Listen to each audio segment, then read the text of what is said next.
રાજકુમાર જાટ હત્યા કેસને લઈને તેના પિતાએ હાઈકોર્ટના દરવાજા ખટખટાવ્યા હતા અને હવે હાઈકોર્ટે આ ગોંડલની પોલીસને રિપોર્ટ રજૂ કરવા કહેવામાં આવ્યું છે। શું છે સમગ્ર મામલો, શું પૂરી ઘટના છે અને આખરે હાઈકોર્ટે શું કીધું છે, આ તમામ મુદ્દે વાત કરીએ। વિડીયોની શરૂઆત કરીએ। નમસ્કાર દોસ્તો, હું છું દિલીપ મોરી અને આપ જોઈ રહ્યા છો નમસ્તે ગીર। થોડા મહિનાઓ અગાઉ રાજકોટના 24 વર્ષીય રાજકુમાર જાટના અકસ્માતનું મૃત્યુનો ગુનો છે તે કુવાડવા રોડ પોલીસ સ્ટેશન ખાતે નોંધાયો હતો, પરંતુ યુવકના પરિવારનું માનવું છે કે રાજકુમારનું અકસ્માતે મૃત્યુ નહીં પરંતુ તેની હત્યા થઈ છે અને આ હત્યામાં ગોંડલના પૂર્વ ધારાસભ્ય જયરાજસિંહ જાડેજાના પુત્ર ગણેશ ગોંડલ સામેલ હોવાનો આક્ષેપ કર્યો હતો, પરંતુ સ્થાનિક પોલીસ તેને બચાવી રહી છે, જેથી આ ફરિયાદની વધુ તપાસ છે તે સીબીઆઈને સોંપવામાં આવે। આવી ગુજરાત હાઈકોર્ટમાં એક અરજી છે તે દાખલ કરવામાં આવી હતી, જે અરજી ઉપર આજે હાઈકોર્ટમાં સુનાવણી છે તે યોજાઈ હતી।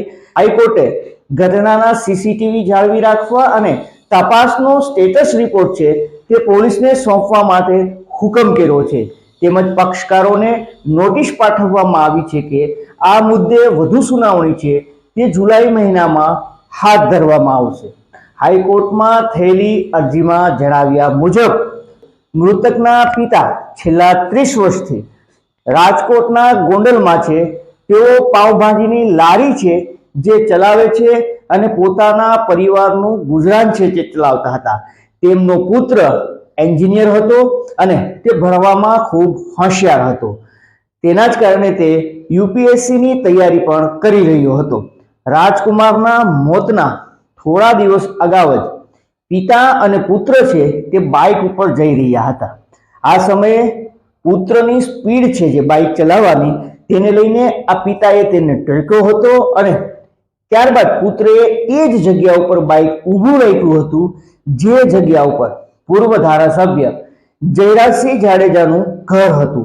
તેમના ઘરમાં ગણેશ ગોંડલ અને તેના માણસો હતા, જેમણે આ પિતા પુત્ર સાથે મારપીટ કરી હોવાનો પણ આક્ષેપ છે તે કરવામાં આવ્યો હતો।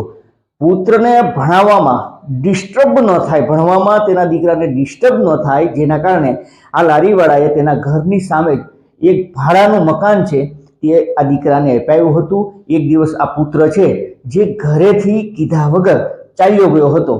સવારે પુત્ર ન જોવા મળતા તેની શોધખોળ છે તે પિતા અને પરિવારે હાથ ધરી હતી। પોલીસને આ સમગ્ર મામલે જાણ કરવામાં આવી હતી। થોડા દિવસ બાદ પોલીસે આ મૃતદેહ મળ્યો હોવાની જાણ પણ પરિવારને કરી હતી। પોલીસના જણાવ્યા મુજબ રાજકુમાર જાટનું મૃત્યુ છે તે અકસ્માતમાં થયું હતું, જોકે તેના ઘરથી કિલોમીટર દૂરનો તે વિસ્તાર હતો અને પોસ્ટમોર્ટમ રિપોર્ટ છે જે ચોંકાવનારો હતો। પોસ્ટમોર્ટમ રિપોર્ટમાં તેને 42 જેટલી ઈજાઓ થઈ હોવાનું પણ એ સમયે સામે આવ્યું હતું। એવું પણ કહેવાય છે કે પૂર્વ એમએલએ કે તેના દીકરા સામે ફરિયાદ નહીં કરવા માટે આ રાજકુમાર જાટના પિતાને ધમકી હોવાનો પણ આરોપ હતો। પુત્રના મેડિકલ રિપોર્ટ કે ડાઇંગ ડિક્લેરેશન છે તે લેવામાં ન આવ્યું હતું। પિતાના મત મુજબ જો કેસની તપાસ છે તે સીબીઆઈને સોંપવામાં આવે નહીં તો સ્થાનિક પોલીસ છે તે પુરાવાનો નાશ કરે તેવી દહેશત તેણે વ્યક્ત કરી છે। બીજી તરફ મૃતક ઊંધા રવાડે ચડ્યો હોવાનું અને આકસ્મિક રીતે તેનું મૃત્યુ થયું હોવાનું પોલીસનું માનવું છે। શું સમગ્ર ઘટના હતી, શું સમગ્ર મામલો છે એ હવે જાણી લઈએ। રાજકુમાર જાટ અને તેના પિતા મૂળ રાજસ્થાનના અને આશરે 30 વર્ષથી ગોંડલમાં 3 ખૂણિયા પાસે તે શ્રીજી પાઉંભાજી નામની દુકાન છે તે ચલાવતા હતા। ચૌધરી તેનું નામ છે, જેનો પુત્ર રાજકુમાર જાટ 3 માર્ચ 2025ના રોજ ઘરેથી ભેદી રીતે તે ગુમ થયો હતો। રાજકુમાર ઘરે પરત ન આવતા 5 માર્ચના રોજ તેના પિતા રતનકુમારે ગોંડલના સિટી બી ડિવિઝન પોલીસ સ્ટેશનને એક અરજી આપી હતી। આ સાથે જ રાજકોટ ગ્રામ્યમાં પોલીસને જાણ કરી હતી। પિતાએ પોલીસની અરજી કરતા શહેરના બસ સ્ટેશન સહિતના જે જાહેર સ્થળો છે, આ જાહેર સ્થળો ઉપર આ યુવક ગુમ થયો હોવાના પોસ્ટરો છે જે લાગ્યા હતા.